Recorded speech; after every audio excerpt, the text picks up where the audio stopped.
Hi, I'm Bhavya Khatter. This is my submission for Microsoft Learn Student Ambassador Program, and in this video, I'll be talking about how I will take a technical concept and teach it to a friend that has never heard of it. So, I believe teaching a concept not just restricts me to one particular topic, but it includes the knowledge required to learn that concept. This is the basic building blocks for someone to gain interest in a topic. Along with that, if the person is absolutely new to the concept, if possible, I will always try them to teach in their native language, as this is always helpful for understanding. Taking an example of a very popular data structure, linked lists, before learning about what they are, one should have good command in a programming language like C or C++. They should know about pointers, arrays, and also how the application's memory works. If any of these is missing, I will take them up first. Then we should understand the relevance of the topic. Why do we need linked lists? We already have arrays and they are a good enough data structure. I will explain it through an example.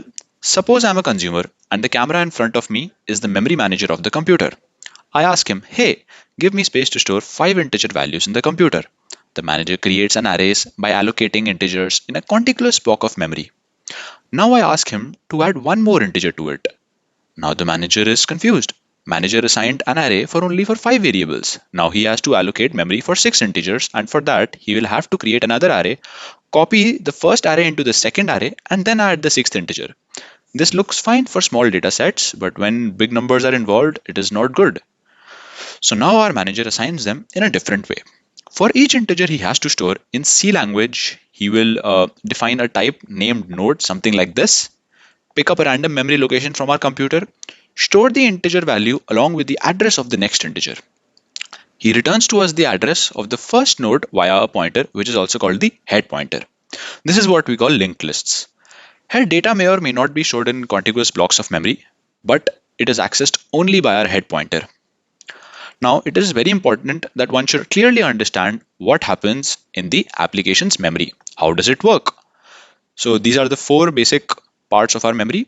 Our manager allocates memory from the heap section for the nodes rather than the stack section. This is because in stack section, once the function call is over, memory assigned for variables also gets cleared. All our created nodes will vanish and they cannot be used in our program in a different function. But to remove them from heap section, we have to explicitly free up the memory. So I think this is good for a summary of how linked lists work. Thank you so much for watching this video.